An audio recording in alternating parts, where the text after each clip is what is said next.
Great. All right. Welcome to today's UEA Reproducibility Tea.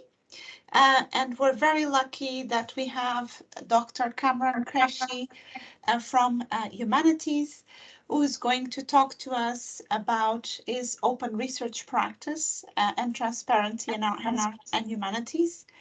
Just to give you a little bit of background about Kamran, he is one of the local leads for the UKRN at UEA, and he did a PhD in film and TV, and he still teaches that at UEA, and he's currently doing a postdoc on film and television studies in art and American studies.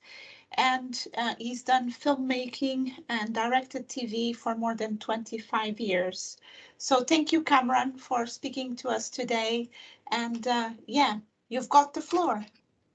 Yes, pleasure meeting you all. And thank you so much for giving me a space to express myself and share my experiences. Let me officially start. I think you can see my slide already. Is that right? Yes. Excellent. So I'll start with introducing a bit of my journey as a film and television director and media academic. Uh, My directorial credits include feature film, branded talk shows, documentaries, drama series, which aired worldwide in the US, UK, and Asia. I won many international awards, including Best Director Feature Film, Best TV Drama Series, and Talk Show. Um, my Sorry, directorial Kamran, sorry. credits. Your slides are a bit cut on one side, so I'm not too sure what happened there. Okay, so is it showing now? Yes, now it's perfect. Thank you. Okay, lovely. Let me. Okay, great. So my directorial credits include feature film, branded talk shows, dramas, and as I said, it's aired worldwide, UK and US and Asia. Currently, I'm doing a postcode, as Stephanie mentioned, in film, TV, and media department at the School of Art, Media, and American Studies in the University of East Anglia. My research and teaching activities are based on my previous degrees, including PhD, professional practice, film, TV, and media, and formal specialist training in filmmaking from London Film School, London Film Academy, and the National Film and Television School, UK. My aim of today's talk is about how open research benefits art and humanities and expanding on the main concept of sharing data. I will talk about how openly accessible data benefits in multidisciplinary publishing research. I will share my experience of making a database and doing database-driven research studies, and we will try to understand how reproducibility of the data can be beneficial and if there are any advantages or disadvantages. I'm going to share my recent direction and research experience of romantic drama feature film Only Love Matters and the research process in the University of East Anglia. I will also discuss my experience of some research studies on intersex screen works and the creation of first ever substantial intersex database I made over the past few years of the intersex narratives in film, TV, theater, and radio from 1930 till 2022 database. Also, I will share my knowledge of some of the ways you can start to use open research, share data, and publishing options. The University of Liverpool defined open research as open research embodied ideas of best research practice by opening access to results, data protocols, and other aspects of the research process. It is about extending the principle of openness to the whole research cycle. Open research is an interchangeable term with open scholarship and open science.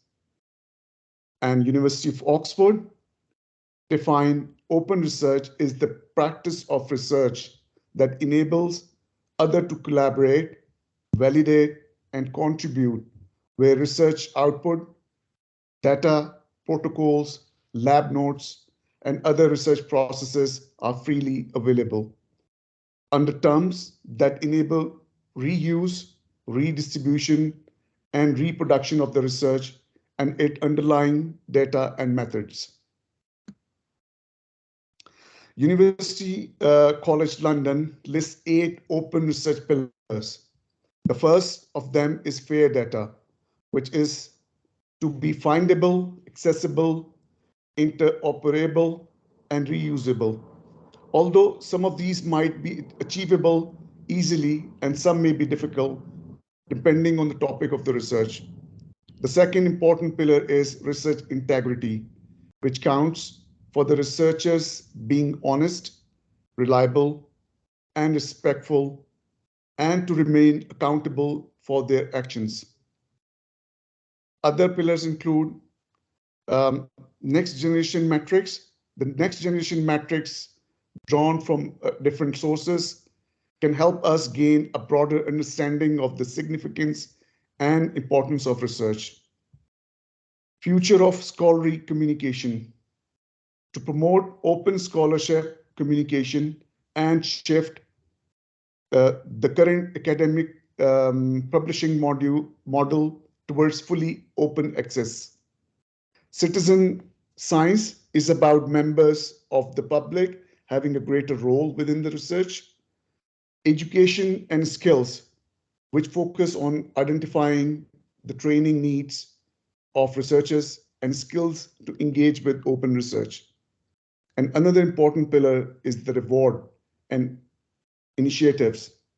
The pillar address the challenges in the recognition of the researchers' effort to engage with open research and champion best practices. So EOSC means European Open Research Cloud. It's about collaboration between researchers across the continent. For details, please visit the link on your screen.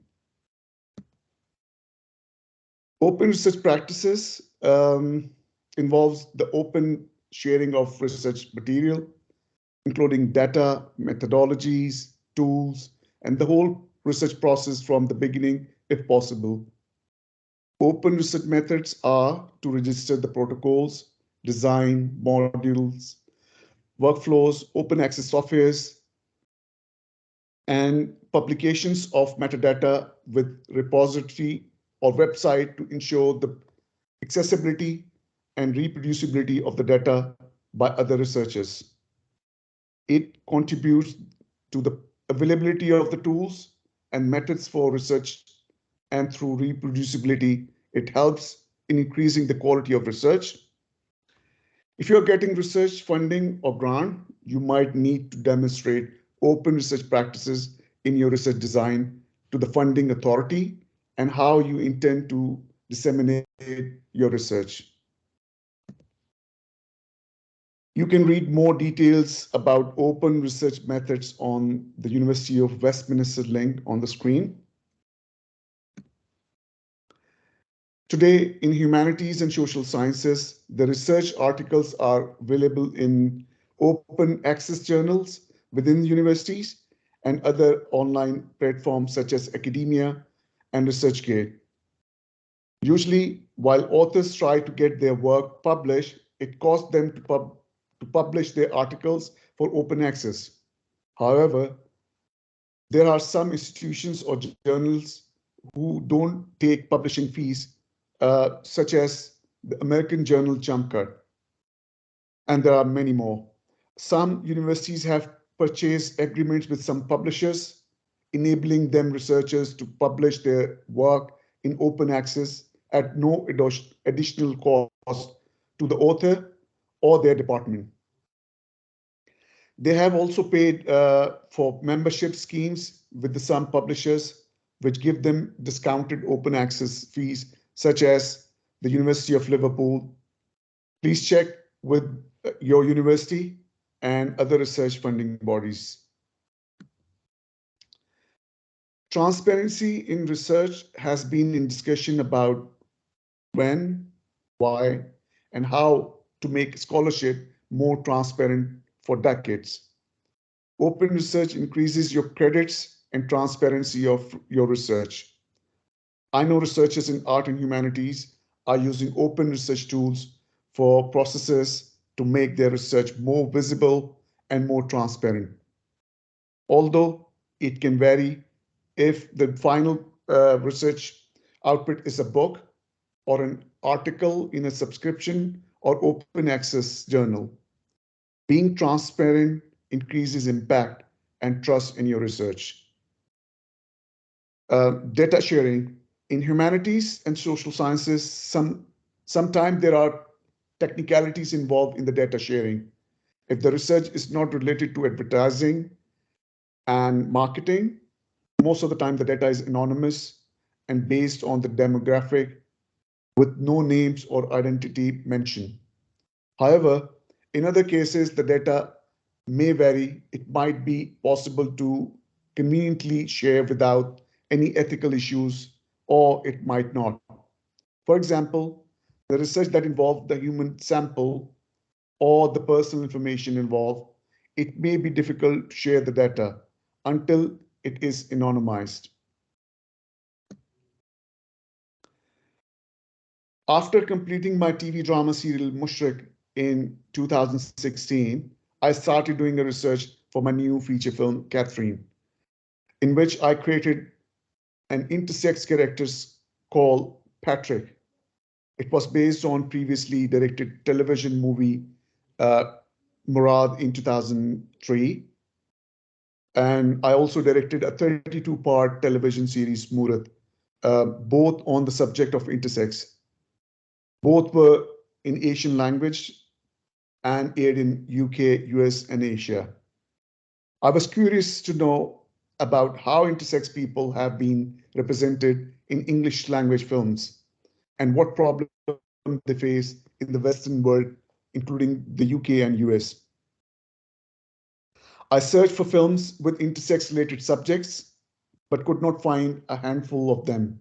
And after I had looked at the existing literature on the topic and researched film with intersex lead characters, I became clear that film-related organizations in the UK, like BBC Film and British Board of Film Classification, BBFC, Channel 4, the British Film Institute, BFI, and others were unaware of examples in their collection.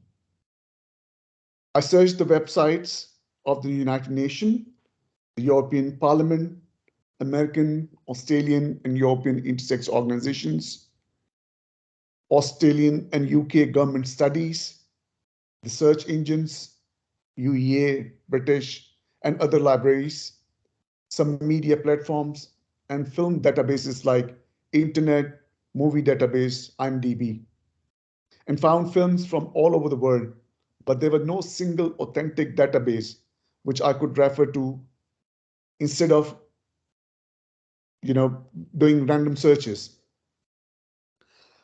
UK Film Council 2009's report on the cultural impact of UK films was from 1946 till 2006, notes that the 1970s saw an explosion of films that dealt frankly with controversial sexual and gender issues. However, I was unable to find any intersex related mention films. Indicated This indicated that no data available that would confirm whether someone had ever tried to make a film with intersex lead characters in the UK. I decided to make the first romantic drama feature film, Only Love Matters, on the intersex subject, but I was still wondering why British cinema did not make a single film on this topic.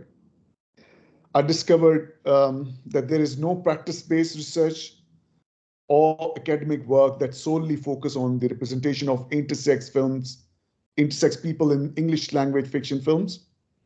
This led me to do my creative critical doctoral study to find an answer and to do research on the topic of intersex and their representation in all extant English fiction feature films. I then created the first ever substantial database of the current intersex narratives and the screen works, fiction films, documentaries, talk shows, novels, research studies, books, articles, and other resources. Now I have over 140 intersex entries in my database, including feature films with major or minor intersex characters, short films and documentaries from 1932 till 2022. It is the only database of intersex films, and it has expanded to include over 70 fiction feature films in 12 languages, such as English, Chinese, Italians, Hindi, Urdu, Spanish, Japanese, French, and Swedish. I could not verify a few of the above mentioned films because they are in foreign language with no subtitle. The BFI has also expressed an interest in having access to this database. I have included the maximum amount of verified information in the database, which I made publicly initially available on my personal website. There are many data management tools available, and there are multiple platforms, apps that work on Windows and Mac and mobile devices. And there is no as such problem that you specifically, if you don't have access to these softwares, you can just use Google Excel sheet to organize your data. But it really depends on the type of data. Always keep a copy of your data secure if you can, especially if it's online, because later it may disappear, or if a URL is changed, or could be other reasons. I just started with creating a simple online sheet initially, and I still have that sheet. I think you will be able to see this.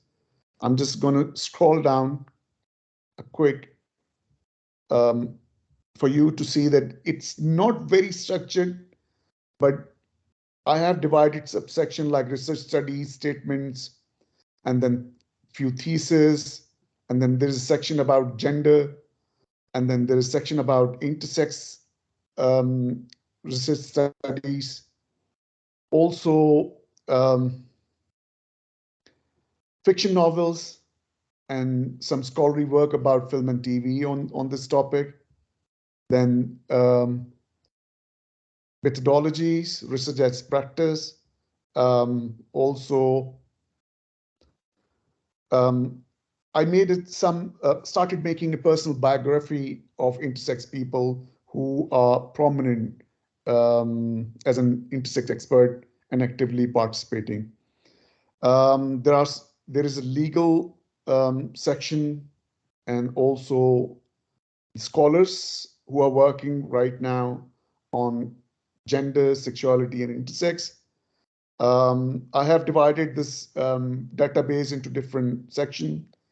This is my grand analysis, I would say, sheet, where in the first section, you can see all the English language films made so far on intersex, with lead intersex characters, then minor characters. Then there is a section of Australian film and TV, then US television dramas, and then there's another section of fiction films, which I was talking about, and the first portion is about English language feature films. And every section of film has its related articles and research studies and all these material which is available related to that film. And then there's a foreign film section, and this is huge database, which I may need to have two lives to write research studies on this. And I'm going to explain that how I utilize this one. And there is a South Indian section, UK drama, fiction, and TV, radio, and theater. Then there is an Australian page where I got all this film and TV about Australia, then non-fiction documentaries, and this is a huge, huge data which I've been collecting for last over 6, 7 years. So going back to my next slide, I then decided to make a separate website, and it's live at the moment. It's called intersexdatabase.com, which is dedicated to this database only, and it's publicly available. I'm in the process of designing this new website. Currently, it has temporary page with some text or information, including all English language feature films on intersex, some TV series, radio, and theater entries. It will take some time, obviously, for me, and I need resources to gradually update all the information on that website. My partner, Dr. Kamran Qureshi, who's the producer of Only Love Matters, and my 3 girls, my daughters, help in organizing the data.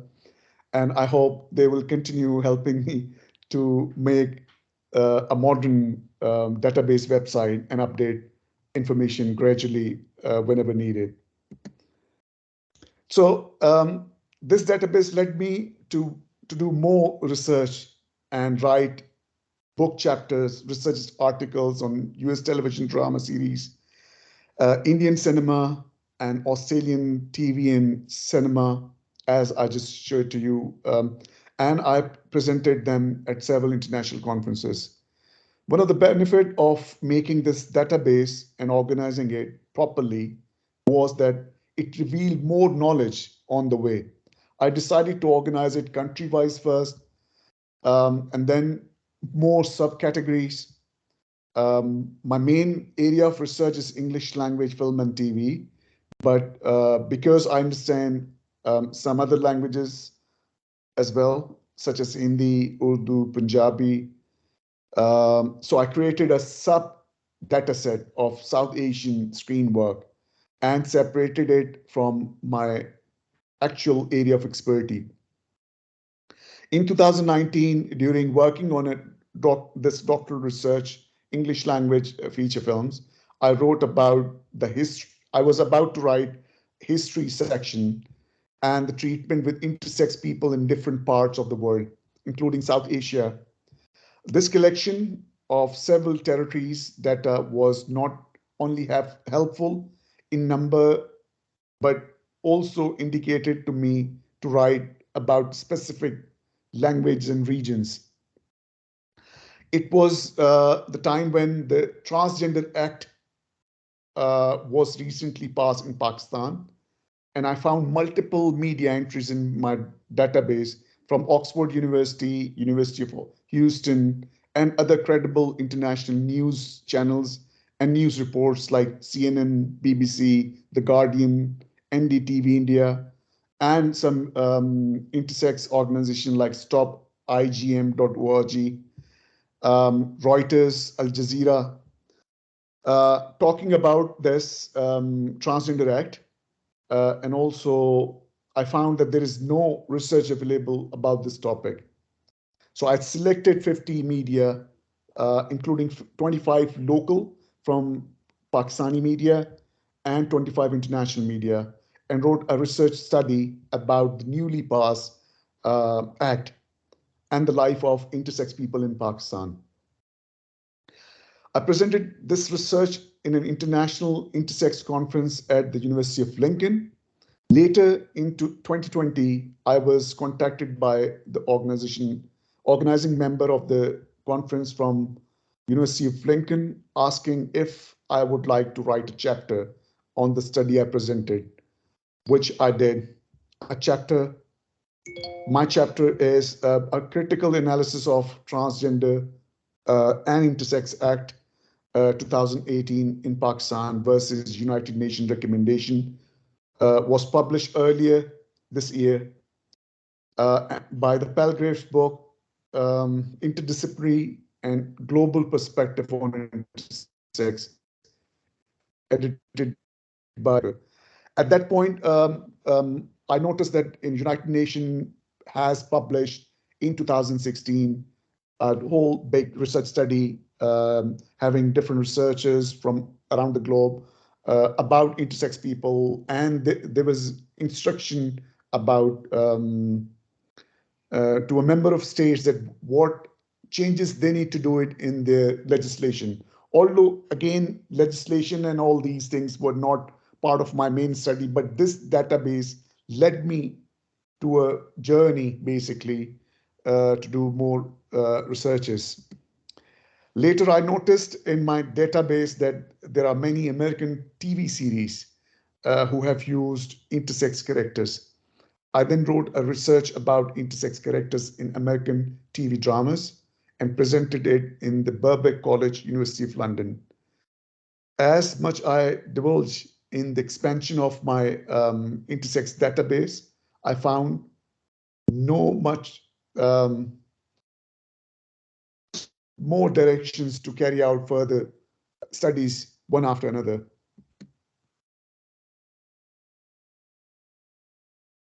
I had Indian intersex screen work section along with the related research studies and articles already. The data suggested that there were no research done about intersex Indian films. That could show reflection of Indian society on intersex citizens in the Indian films.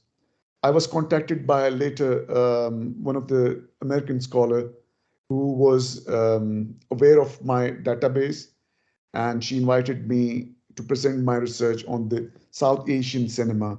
I then wrote a research study on the Indian cinema exploring issues of intersex people in Indian society and presented in the Southwest Conference at the Trinity University, US. My research is now publishing the same research about Indian cinema is publishing this September in an open access American journal, Jump Cut. Just 30 days left. Hooray. The database later reflect multiple entries and had a separate section for Australian film and television dramas having intersex characters, as you just saw on my sheet. I wrote another paper focusing on Australian films and TV and presented in the Intersex MAP International Conference at the Dublin City University, Ireland. The database provided insight, knowledge, and new directions for a continuous research work. I'm sure once I will be updated all the information fully on the intersexdatabase.com website, it will provide a chance to the researchers to use this data for future research studies. This broadened my knowledge, and I know I'm now positioned myself as a scholar in film, television, gender, and intersex, while having my enjoying my directorial credits in film and TV. So transparency, openness, verification, and reproducibility are important features of research and innovation. Open research also helps to support collaboration within across the disciplines. It is integral to a healthy research culture and environment. Let me now share some information about few organizations and their role. UKRI, which is UK Research and Innovation, which you might be aware of already. UK Research and Innovation is a non-departmental public body that brings together the 7 disciplinary research councils, including Research England, which is responsible for supporting research and knowledge exchange at higher education institutions in England. You can visit UKRI's website at ukri.org to see their data collection. For example, their diversity data on sex, age, ethnicity, and disability. Also, some stats, trends, and analysis on their finding diversity data, and so much other topics. In the UK, JIX has been collaborating with some institutions for a wider access of research to students and researchers. It provides universities and colleges with shared digital infrastructure and services, such as superfast Janet network, over 18 million users, and 600 plus direct peering to key education and research network facilities in education and research organizations connect using the Janet network. They claim they currently carry 3 petabytes of data each day, which is equal to 3,072 terabyte. Wow. Now, big banners such as Taylor and Francis launched for the first ORP, Open Research Publishing Platform, recently, with their partners F1000 for the arts and humanities and social sciences. They claim that it will combine articles, books, and other research outputs such as data notes, softwares, tools, and case studies. Pre-registering your research means you are specifying your research plan in advance for your study and submitting it to a registry. It is a way to enhance credibility of data-driven scientific research. It is suitable for both quantitative and qualitative studies. World's top institutions are keen to promote it and improve the quality, reliability, and trustfulness of their research. With the Center for Open Research Science, you can pre-register your research and their website on the screen. If you are interested in more information about pros and cons of research pre-registration, you can read Oxford University's press blog. Link is on the website. I'm going to share, maybe if it's possible, the PDF with all the links, whoever obviously needed. As far as where you can share your data and codes, I would say that consult your university's library team first. They always provide guidance for researchers, not only for data sharing, but also for open research policy. UEA has a digital repository, and the repository stores publication data and where copyrights permits, the full text. They have a great library team. I had many interaction in the last few years, and they always have tons of information and guidance ready for those who are seeking help. Grant Young is UEA's academic librarian for Art and Humanities. He's an archivist and information manager as well. He has broad experience in the creation, management, and use of digital resources. You can always make an appointment with him for areas like the digital humanities, digital collection, data collection, development, digitizing your data, and copyright. Your data, articles, and theses at the UEA Digital Repository can be accessed by anyone um, with access to the internet, subject to the UEA Digital Repository's terms and conditions. Some output may be some output may be under embargo, which means access is temporarily restricted to the repository administrators only until a given date, and some items are deposited as closed access. And this is rare, I think. UEA has announced a new visiting fellowship schemes for independent researchers, I think, which opens their archive up to the global researchers, which is great for independent researchers. Independent researchers can visit UEA website for more information. And obviously, the people who finish their PhDs, they can also apply for fellowships. All the details are on the website. If you're looking for repositories outside UEA, there is fairsharing.org. Anyone can use this fair sharing repository. Their team is based at the University of Oxford and operating since 2011. It is supported by Portland Library for DOI generation and access to the ORCID Orchid members only API. They have over 1,800 databases and thousands of repositories. Another one is re3data.org. It is a global registry for research data repositories from different academies disciplines. It includes repositories that enable permanent storage and access to data set to researchers, funding bodies, publishers, and scholarly institutions. It has been funded by the German Research Foundation, DFG, since 2012. They, these repositories may not be able to take all file types, so always please check their website.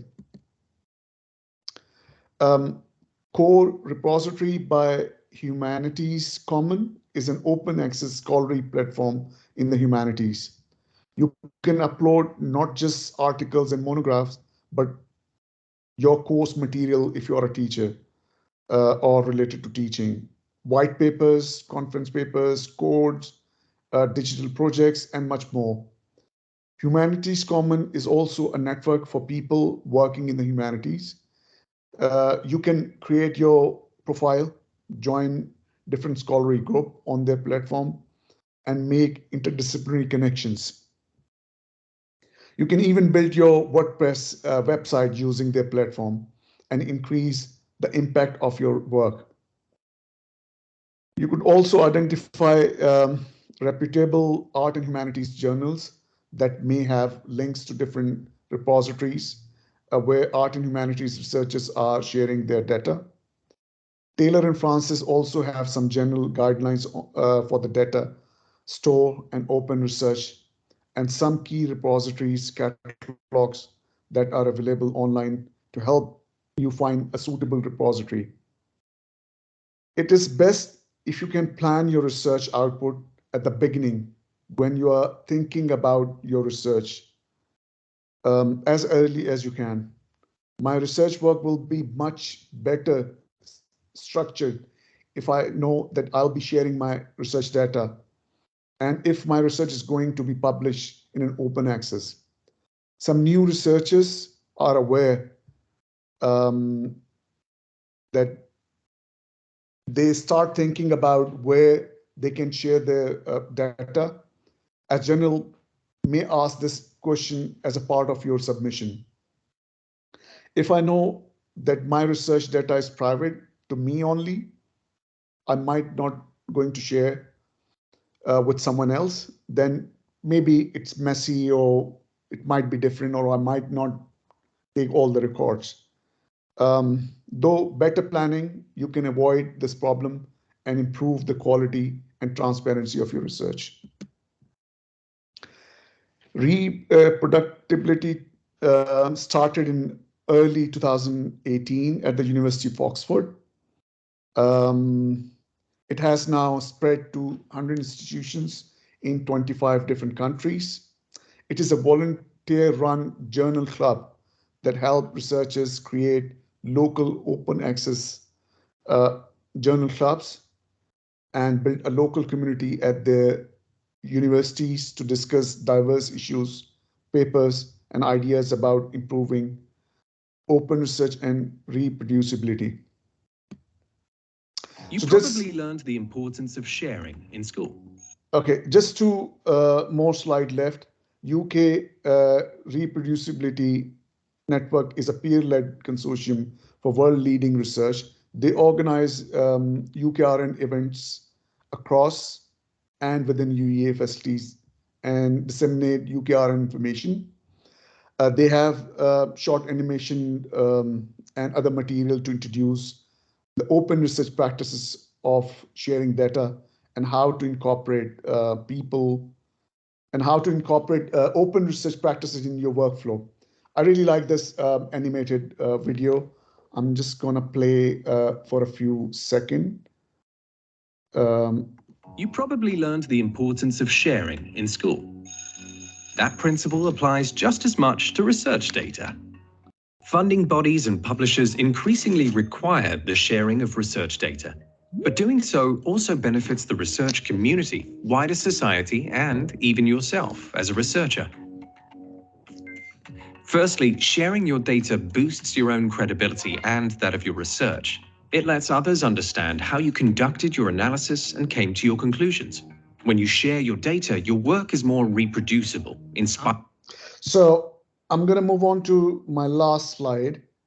I feel with open research practice, transparency, creating and sharing my database, and I'm basically, my feel is that I'm returning to the community, our society, and the whole world that can benefit from my database.